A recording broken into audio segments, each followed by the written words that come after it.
मोदी जी तीसरी बार आने का मतलब है तानाशाही आना।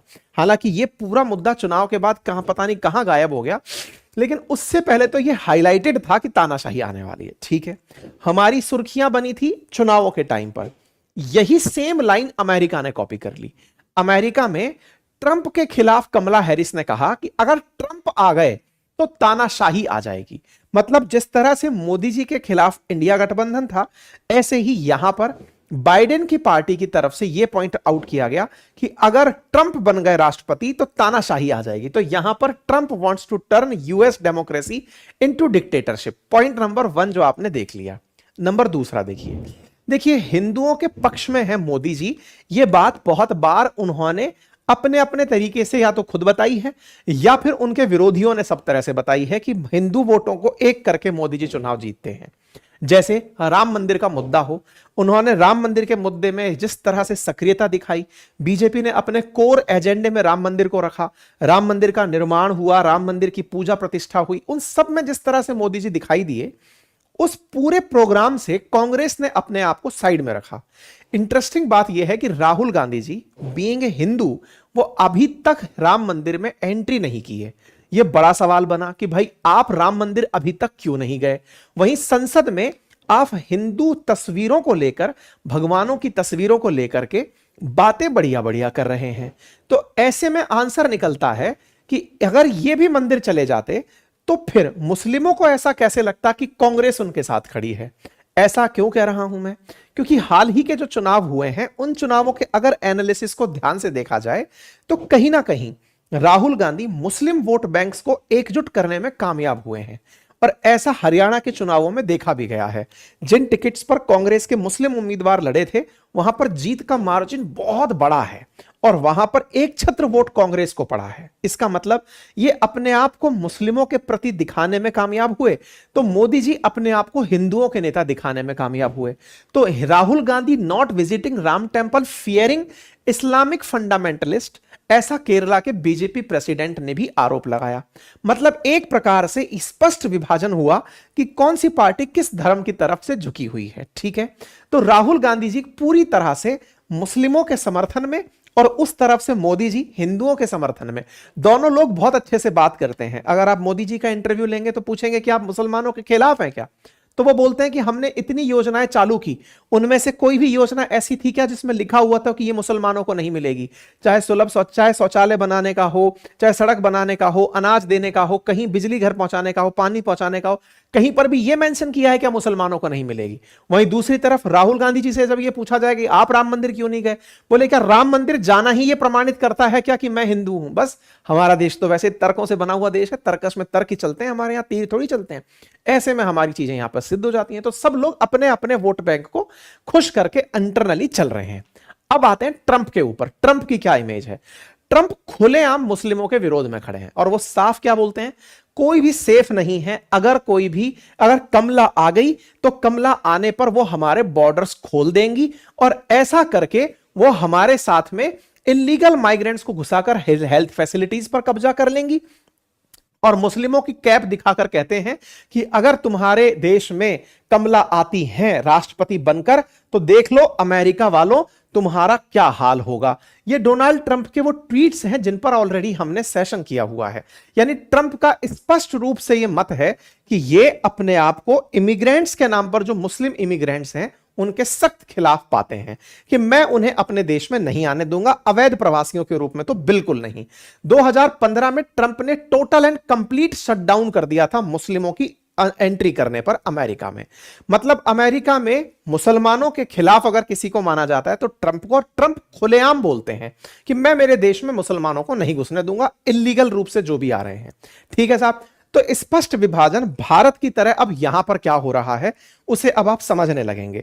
मतलब जिस तरह से डिक्टेटरशिप वहां पर मुद्दा रहा तो डिक्टेटर हो गए ट्रंप, जैसे हिंदू मुस्लिम रहा तो हिंदुओं के पक्ष में जिस तरह से मोदी जी को दिखाया जाता है और मुसलमानों के विरोध में ट्रंप को दिखाया जा रहा है, ऑलमोस्ट एक ही जगह लैंड हो रहा है। ऐसे में यह बात कि वो हिंदुओं के समर्थन में ट्वीट कर दे रहे हैं, यह इस बात को और स्पष्टता से समझा रहा है कि हां, ताकि हिंदू वोट बैंक जो अमेरिका में रह रही है वो ये समझे कि मोदी की तरह ट्रंप भी हिंदुओं के लिए काम करेंगे, इस फीलिंग को लेकर के वो चुनाव में इस वाले ट्वीट को डाल दिए हैं। मैं आपको कुछ और उदाहरण देता हूं। जैसे भारत के अंदर जब चुनाव हुए तब राहुल गांधी जी ने एक स्टेटमेंट दिया। क्या कहा कि हमारी पार्टी के जो कचरा थे ना, यानी कि हुआ यह था कि बड़ी संख्या में कांग्रेसी बीजेपी ज्वाइन कर रहे थे। इस पर राहुल गांधी ने एक बयान दिया और कहा हमने अपना कचरा फेंका, मोदी ने उन्हें बीजेपी में शामिल कर लिया। कचरा स्टेटमेंट आया उन लोगों के लिए जो एक तरह से बीजेपी में गए। एग्जैक्टली सेम स्टेटमेंट अब अमेरिका चुनाव में देखा गया है। क्या बाइडेन ने कहा कि केवल जो कचरा है ना वही ट्रंप का सपोर्ट कर रहा है, यानी ट्रंप का सपोर्टर कचरा है। अब ये लाइन जैसे ही बोली, अभी ताजा ताजा लाइन है ये, तो ट्रंप भाई साहब, अभी आप ये 30 अक्टूबर आज से 2 दिन पुरानी खबर देख रहे हैं, बाइडेन ने कहा कि उसके समर्थक कचरा हैं, तो भाई साहब ट्रंप महाराज कचरे का ट्रक लेकर ड्राइवर बनकर चले आए।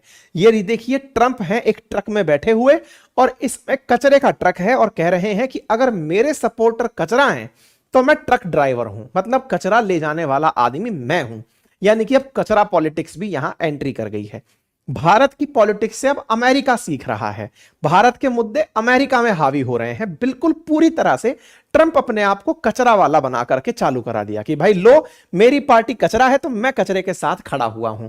ऐसे ही विवेक रामास्वामी जिन्होंने हाल ही में ट्रंप को समर्थन दिया है, वो भी कचरे को लेकर के चल दिए कि लीजिए अगर हमारी पार्टी कचरा है, हमारी पार्टी के समर्थक कचरा है, तो लो हम कचरे को चलाने वाले ट्रक ड्राइवर हुए। बकायदा उनके समर्थन में कचरे के ढेर में ट्रंप को खड़ा दिखाया जा रहा है कि कचरे के साथ ट्रंप है। मतलब अब तो कोई कुछ बोल दे बस और उसी चीज को लपक लिया जाए और लोगों के सेंटिमेंट्स को बस इतना सा भड़का दिया जाए कि देखो अमेरिका वालों तुम्हारे लिए ज्यादा अच्छा कौन है। देखो एक तरीके से ट्रंप के जो समर्थक हैं वो एक्सट्रीमिस्ट माने जा रहे हैं और जो बाइडेन के समर्थक हैं वो इमिग्रेंट समर्थक माने जा रहे हैं। बस इसी चीज को लेकर के ट्रंप बार बार अपनी राजनीति को आगे बढ़ा रहे हैं। रही बात बांग्लादेश की, तो बांग्लादेश के केस में अगर आपको याद हो तो हिंदुओं के खिलाफ जब हिंसा भड़की तो हमारे देश में भी राजनीतिक दल पूरी तरह बट गए। भारत के प्रधानमंत्री ने मोहम्मद यूनुस को साफ साफ फोन करके कहा कि भैया हिंदुओं की सेफ्टी जो आपके देश में है उनकी सुनिश्चित करिए। यह न्यूज है अगर आप देखें 16 अगस्त की। लेकिन इसी पूरी मुद्दे में राहुल गांधी जी ने एक भी बयान नहीं दिया बांग्लादेशी हिंदुओं के पक्ष में कि बांग्लादेश में हिंदुओं के खिलाफ कुछ हो रहा है। राहुल गांधी जी ने चुप्पी साधे रखी। ये कटिंग देख सकते हैं, want speak out about Bangladeshi Hindu, it would अनरेवल Congress carefully constructed fiction of Muslim victimhood. बोले ये मुस्लिम वोट बैंक को बचा के रखना चाहती है, इसलिए हिंदुओं के खिलाफ कुछ नहीं बोली। तो बोले फिर हिंदुओं का वोट कैसे प्राप्त करेगी? तो बोले हिंदुओं का वोट प्राप्त करने के लिए इन्होंने हिंदुओं में ही जातीय आधार पर विभाजन की राजनीति अपना ली है, ताकि बोले इनको जातियों के आधार पर तोड़ो और यह मांगो कि जातिगत रिजर्वेशन मांग करो ताकि हिंदू आपस में जातियों के आधार पर बट जाए, सवर्ण के खिलाफ ओबीसी और दलित हो जाए, एसटी एसटी ओबीसी हो जाए, पीडीए अलायंस बन जाए और बस वो जाकर के सवर्ण के खिलाफ, मतलब एक तरह से हिंदुओं में भी सवर्ण को हिट करके दलित को, अल्पसंख्यक को, अति पिछड़ा को, इन सबको साथ लेके और मुस्लिम के साथ लेकर के अपना वोट बैंक बनाया जाए। बोले कांग्रेस इस राजनीति पर चल रही है। जो काम इन्होंने किया, राहुल गांधी जी ने हिंदुओं के खिलाफ कुछ नहीं बोला, मतलब हिंदुओं के पक्ष में बांग्लादेश के अंदर कुछ नहीं बोला। एक घटना और हाईलाइट हुई उसी समय पर, और वो क्या हुई, हाल ही में आपको याद होगा अमेरिका गए थे राहुल गांधी जी। मैंने आपको उस समय भी ये सेशन करके बताया था कि प्रधानमंत्री मोदी जी गए हैं तो ट्रंप बड़े खुश हैं कि भाई मोदी जी आकर के ट्रंप के समर्थन में लोगों को कह के जाएंगे, और राहुल गांधी जी गए हैं तो ये कमला हैरिस के समर्थन में लोगों को चार्ज करके जाएंगे। मैं आपको फिर से बता दूं, इंडियंस जो ओरिजिनली वहां रहते हैं उनमें मेजॉरिटी कमला हैरिस के समर्थन में है, पहले से ही है। क्यों? क्योंकि उनकी पार्टी को हमेशा जो प्रवासी लोग हैं उनके समर्थक पार्टी के रूप में ही माना गया है। तो आज भी अगर सर्वे देखा जाए तो उस सर्वे में 68% लोग जो भारतीय वहां हैं वो डेमोक्रेट्स के ही, यानी कि बाइडेन पार्टी के समर्थन में ही हैं। लेकिन हाल ही के दिनों में जो ये हिंदुओं के खिलाफ हिंसा हुई है ना, उसमें से 7% जो वोटर है वो सरक के ट्रंप के पक्ष में गया है। भारतीयों का जो वोट बैंक है, वो जो भारतीय वहां रह रहे हैं उनका 7% ट्रंप के समर्थन में गया है। यानी कि ट्रंप इस चीज को देख रहे हैं कि कैसे हिंदू इस बात से चार्ज हुए हैं कि ये बाइडेन है जो चुप रहे। अच्छा, अब मैं आपको इस बारे में थोड़ा आगे लेकर चलता हूं। राहुल गांधी जी चुप रहे, राहुल गांधी जी से किसी पत्रकार ने अमेरिका में प्रश्न पूछ लिया बांग्लादेशी हिंदुओं के ऊपर कि भाई साहब आपका क्या वक्तव्य है। द जर्नलिस्ट, जिसका नाम था रोहित शर्मा, said, उसने कहा that he had very good interview with Petroda, but moment he asked this question before Rahul Gandhi was to land in Dallas, a group of Congress leader supporters snatched his phone, held him in the room and pushed him to delete the interview. बोले Sam Pitroda जी साहब मेरा बढ़िया interview रहा, लेकिन जैसे ही मैंने बांग्लादेशी हिंदुओं के बारे में सवाल किया उन्होंने मुझे कमरे में बंद कर दिया, मेरा फोन से मेरा इंटरव्यू डिलीट करने के लिए कहा, बोले तुम इस बात को नहीं पूछ सकते। इसका मतलब क्या हुआ कि राहुल गांधी जी इस मुद्दे पर जानबूझकर चुप हैं कि कहीं ऐसा ना हो कि मुस्लिम वोट बैंक नाराज हो जाए। अब इस बात को अमेरिका लेके चलते हैं। देखो, अमेरिका में भी प्रधानमंत्री ने फोन किया, बाइडेन से बात की। जब यूक्रेन जाकर आए थे ना प्रधानमंत्री, उस समय बाइडेन से बात की और कहा कि बांग्लादेशियों के साथ जो हो रहा, बांग्लादेश में हिंदुओं के साथ जो हो रहा है उस पर आप ध्यान दीजिए। यहां पर देखिए मोदी जी का ये ट्वीट है 26 अगस्त का, इसको देखें। We also discussed the situation in Bangladesh and stressed on the need for early restoration of normalcy and ensuring the safety and security of minorities, especially Hindus in Bangladesh। प्रधानमंत्री ने अमेरिकी राष्ट्रपति के सामने भी टेलीफोनिकली बात करके इस बात को रखा कि हिंदुओं के खिलाफ जो वहां हो रहा है उसके खिलाफ अमेरिका कुछ करे।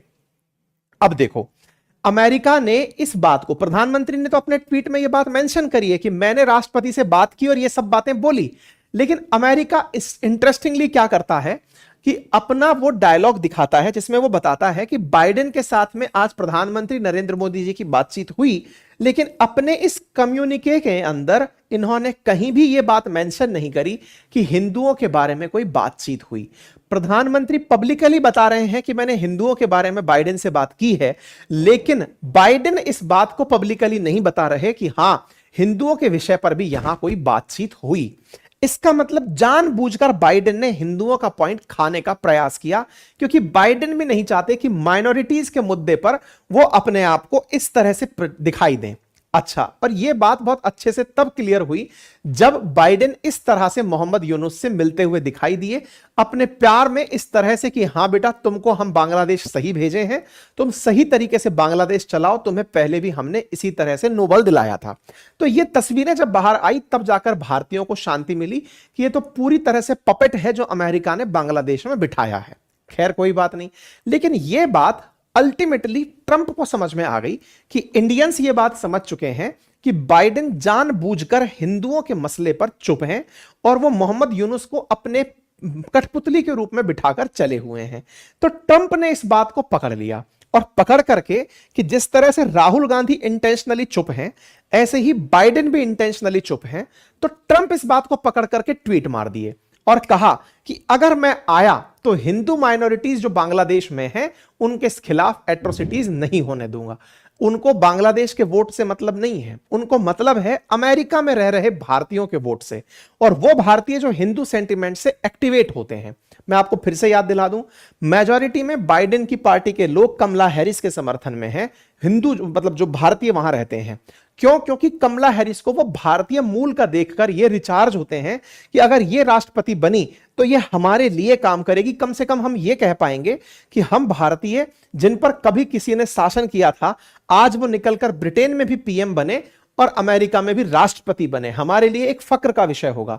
लेकिन ट्रंप ने इस मुद्दे को सेंटिमेंटल तरीके से उठाकर साफ साफ लोगों के बीच में रखा और रखने के बाद में अपने सर्वे को जांचा तो पता चलता है, इंडियन अमेरिकन एटीट्यूड सर्वे में यह जानकारी निकलकर आई कि हाल ही के समय पर ट्रंप के इन बयानों से और ट्रंप का इस तरह का जो रवैया है, इससे कमला हैरिस के पक्ष में जो भारतीय हैं उनकी संख्या में गिरावट हुई है और ट्रंप के समर्थन में भारतीयों की संख्या में वृद्धि हुई है। अब बात सवाल इस बात का कि भारतीय इतना मायना रखते हैं क्या? 26 लाख वोटर हैं, ये कितना होता है, मतलब इससे क्या फर्क पड़ेगा? देखो, भारतीय भले ही फर्क डालें या ना डालें, भारतीय अमेरिका में बड़ी की पोजीशंस पर बैठे हुए हैं, ना केवल बड़ी कंपनी के सीईओज के रूप में, बल्कि बड़े टैक्स पेयर के रूप में, बड़े फंड डोनर के रूप में, और तो और बहुत सारी होटल इंडस्ट्रीज को चलाने वाले, बहुत सारे स्टार्टअप्स को लीड करने वाले लोग जो हैं वो वहां पर भारतीय हैं। ऐसे में भारत का इंपैक्ट प्रोग्रेसिव पड़ता है, मतलब ट्रिकल डाउन थ्योरी है। अगर भारतीय मालिक है और वो ऑलरेडी समर्थन दे रहा है, भले इसकी संख्या सीमित है, एक ही आदमी है, उसकी अपनी होटल है। आज सोचो अमेरिका के होटल व्यापार में 60% से ज्यादा होटल्स भारतीयों के पास हैं। तो जिसने अपने यहां पर होटल चला रखी है उसने कर्मचारी भी रखे होंगे। मालिक अपनी तरफ से खुलेआम ट्रंप को समर्थन दे रहा है। मालिक को खुश करने के लिए 150 लोग नीचे से तैयार होकर आए कि हम भी ट्रंप के साथ हैं। तो भारतीय बड़े की पोजीशन होल्ड करते हैं वहां पे, ठीक है। तो Indian diaspora in US diplomacy, मतलब यूएस के अंदर काफी ज्यादा कंट्रीब्यूट करती है। सोचो कि जितनी की पोजीशंस है ना अमेरिका में, उनमें से लगभग 4.5% की पोजीशंस को भारतीय होल्ड करते हैं, जबकि 1.5% ही है इंडियन डायस्पोरा का जो यूएस के अंदर पॉपुलेशन के अंदर पार्टिसिपेट करता है। भारतीय लगभग $300 बिलियन का रेवेन्यू यूएस फेडरल रिजर्व को, ट्रेजरी को पैदा करके देते हैं, मतलब टैक्सेशन के रूप में देते हैं। फॉर्च्यून 500 जो कंपनीज हैं उनमें से 16 बड़े सीईओज भारतीय मूल के हैं जो कि बड़ा रेवेन्यू पैदा कर रही हैं। ये तो आप जानते ही हैं, सुंदर पिचई, सत्या नडेला, इन सब के बारे में। तो ये सब बातें बाद में कर लेंगे।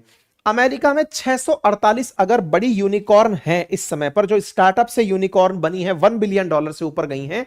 उनमें से 72 यूनिकॉर्न ऐसी हैं जिनमें भारतीय लीड कर रहे हैं, जो कि कम से कम 55,000 लोगों को रोजगार अमेरिका के अंदर दे रही है। इसके अलावा भारत से जो वहां पढ़ने जाने वाले लोग हैं, तो अमेरिका में बाहर से आकर पढ़ने वाले छात्रों में 25% छात्र भारतीय हैं, जिनकी संख्या 2,70,000 के आसपास है। यानी अमेरिका यहां पर इतना मेंटर करता है। अब आप सोच के देखो, 20% स्टार्टअप्स भारतीय हैं, 25% छात्र भारतीय हैं, तो ये कितना इंपॉर्टेंट नेटवर्क लेकर के आता है। इतना ही नहीं, यूएस के अंदर जितनी होटल्स हैं उसमें से 60% होटल्स भारत के लोगों के द्वारा चलाई जा रही हैं। इंडियन डायस्पोरा चलाता है, जो कि $700 बिलियन का हॉस्पिटैलिटी रेवेन्यू जनरेट करता है, मतलब इतना धन पैदा करता है। होटल्स भारतीय चला रहे हैं, वहां पर 60% होटल्स चला रहे हैं, लगभग 40 लाख लोगों को वो रोजगार देते हैं। तो इससे आप अंदाजा लगाइए कि भारतीयों ने वहां कितना बड़ा इंपैक्ट क्रिएट किया हुआ है। इनका वोट इतना प्रभावी नहीं है जितना इनके पद प्रभावी हैं। इतने बड़े की पोजीशंस पर भारतीय वहां बैठे हुए हैं। अगर सत्या नडेला या सुंदर पिचाई खुलेआम समर्थन कर दें एलन मस्क की तरह, जैसे बिल गेट्स ने बाइडेन का समर्थन किया हुआ है, एलन मस्क ने ट्रंप का समर्थन किया हुआ है, विचार कीजिए ऐसे सुंदर पिचाई, सत्या नडेला खुलेआम पार्टियों का समर्थन करने लगे, तो इंडियन डायस्पोरा और उनकी कर्मचारियों में इस बात का इंपैक्ट पड़ेगा। बस उसी इंपैक्ट को भुनाने के लिए यह सारा प्रयास चल रहा है। उम्मीद है अब आपको अमेरिकी राजनीति में थोड़ा बहुत इंटरेस्ट आया होगा, समझ में आया होगा कि चल क्या रहा है। अब सवाल है वोट कब डलेगा। 5 तारीख को वोट डलेगा, 5 नवंबर, जो अभी से 3 दिन बाद आ रही है, ठीक है। अमेरिकी राष्ट्रपति चुनाव कब होंगे, तो यहां पर भारतीय समय अनुसार शाम 4:30 बजे से लेकर सुबह 6:30 के बीच चलेंगे। अमेरिकी समय के हिसाब से सुबह 6 से लेकर रात 8 बजे तक चलेंगे। उसके अगले दिन एग्जिट पोल्स आना शुरू हो जाएंगे। नतीजे आने में 1-2 हफ्ते का समय लगेगा। यह है पूरी कहानी। उम्मीद है आप सभी साथियों को बहुत बेहतर तरीके से पूरी वस्तु स्थिति समझ में आ गई हो। हमें किस बात में खुश होना चाहिए? हमें इस बात में खुश होना चाहिए कि दोनों ही तरह से हमारी जय है, हमारी विजय है। कैसे? कमला हैरिस जीतती हैं तो भी हमारा फायदा है। क्यों फायदा है? क्योंकि अल्टीमेटली वो इंडियन मूल की कोई महिला है जो भारत से निकल करके, उनके परिवार भारत से निकलकर अमेरिका में राष्ट्रपति बनते हैं। और ट्रंप बनते हैं तो भारत में जो वर्तमान प्रधानमंत्री हैं उन्हें वो अपना मित्र पुकारते हैं और भारत हितैषी फैसले लेने के पक्ष में है। तो हमारे लिए कोई भी जीते, दोनों ही हाथ में लड्डू हैं। अब अमेरिकन को डिसाइड करना है कि वो किसको सही मानते हैं और किसको नहीं मानते।